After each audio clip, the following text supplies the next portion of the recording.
Linda, the mean HOA boss, told me to sell my house for her sister. She didn't know I'm a judge. When she came to court for not paying rent, she saw me as the judge. She lost her house, not me. Justice won that day. Before watching full story, comment below from where you watching. Also like and subscribe for more stories. I never thought my small, peaceful home would become the center of such drama. My name is Sarah, and I've lived in Sunshine Estates for 5 years. It's a nice neighborhood with small houses, friendly people, and unfortunately, a very strict homeowners association, HOA. The trouble started 3 months ago when Linda moved in and became the new HOA president. Everyone called her Karen behind her back because she was always complaining about something. Too much noise, wrong color mailbox, grass too tall, you name it, Linda had a problem with it. I work as a judge at the local courthouse, but I keep my work life private. In my neighborhood, I'm just Sarah who grows beautiful roses and walks her golden retriever, Max, every evening. One sunny Saturday morning, I was drinking coffee on my porch when Linda marched up my driveway with a folder in her hand. "Good morning, Linda," I said with a smile. She didn't smile back. "Sarah, I need to talk to you about your house."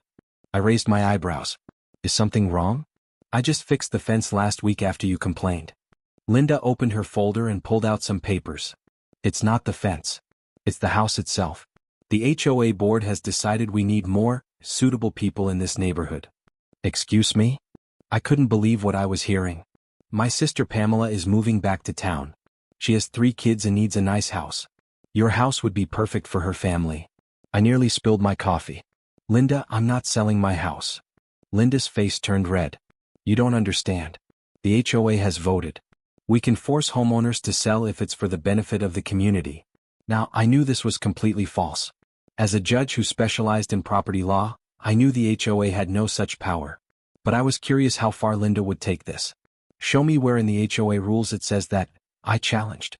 Linda flipped through her papers. "It's a new rule we just passed last week. You have 30 days to find a new place. We'll give you market value." I laughed, which made Linda even angrier. "That's not legal, Linda. You can't force someone to sell their home." "We can and we will," Linda shouted. "And if you don't cooperate, we'll find violations on your property and fine you until you can't afford to stay." My neighbors were now peeking out their windows watching the show. Linda stomped away, shouting over her shoulder, "30 days, Sarah. Start packing." Instead of getting angry, I went inside and made a plan. I knew Linda was renting her house from an elderly man named Mr. Peterson who lived in Florida.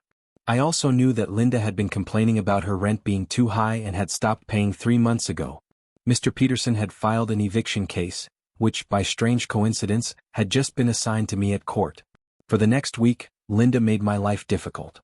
She sent violation notices for imaginary problems. My trash can was visible from the street, it wasn't. My holiday lights were up too long in April. And my dog barked too much. Max barely makes a sound. When my neighbors got similar notices, we held a meeting at my house. 20 homeowners crowded into my living room, all with complaints about Linda. "She told the Johnsons they can't park their car in their own driveway because it's too old," said Mrs. Garcia. "She fined me $100 because my kids were playing basketball," added Mr. Washington. I listened to everyone's stories and then shared my plan. Linda is actually facing eviction. Her landlord filed a case because she hasn't paid rent in 3 months. Everyone was surprised. Linda had told everyone she owned her house. "The hearing is next week," I continued, "and I'm the judge assigned to the case." The room went silent, then erupted in cheers. "But I need your help," I said. "We need evidence of all the HOA rules she's breaking." For the next few days, my neighbors became detectives. Mrs. Garcia took pictures of Linda's overflowing trash cans. Mr. Washington recorded Linda yelling at children for playing outside. Someone even found out Linda had been taking money from the HOA account for expenses, without any receipts. The day before the eviction hearing, Linda came to my house again. This time with a fake final notice, ordering me to vacate my home. "Your time is up, Sarah," she said with a smirk. "My sister will be moving in next week." I took the paper and smiled. "Actually, Linda, I think you'll be the one moving next week." She looked confused. "What are you talking about?" "Nothing," I said. "See you soon." The next morning, I put on my judge's robe and prepared for court. When Linda walked in and saw me on the bench, her face turned white. "All rise for the Honorable Judge Sarah Mitchell," announced the bailiff. Linda looked like she might faint. She probably thought I would get revenge by ruling against her immediately, but that's not how justice works. Ms. Linda Thompson, you're here because your landlord, Mr. Peterson, claims you haven't paid rent for 3 months. How do you plead? I asked professionally. Linda stuttered. Your Honor, I didn't know that you worked. Please answer the question, Miss Thompson. Linda claimed she had paid but lost the receipts. When Mr. Peterson's lawyer showed bank records proving no payments had been made, Linda changed her story. The house has problems. The roof leaks and that's why I didn't pay. Mr. Peterson's lawyer then showed pictures of the house inspection from 2 months ago, which Linda had signed, stating everything was in good condition. As the case proceeded, I was completely fair, following the law exactly as I would for anyone else. The evidence was clear. Linda had not paid rent and had no legal reason to withhold payment. The court finds in favor of the plaintiff. Miss Thompson, you have 7 days to vacate the property, I announced. As Linda left the courtroom, she couldn't look me in the eye. But the story doesn't end there.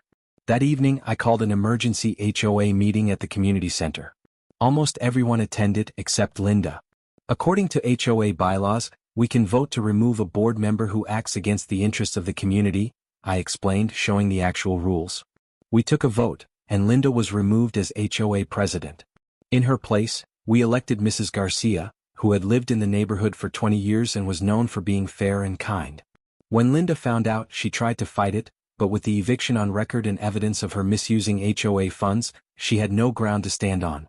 The day Linda moved out, the whole neighborhood came out to watch, not to be mean but to make sure she actually left.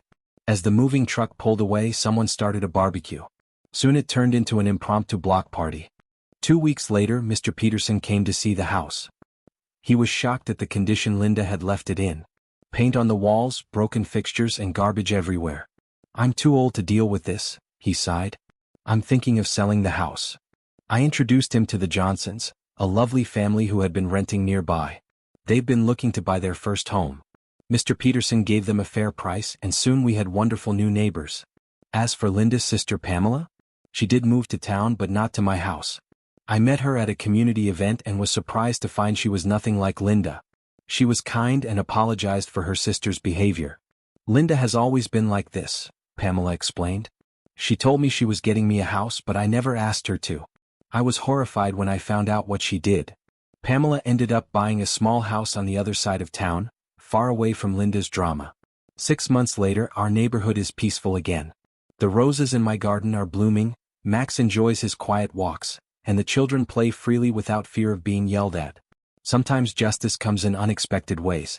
I never used my position as a judge to get revenge, I simply followed the law. Linda's own actions led to her downfall. The biggest lesson from all this? Be careful who you threaten.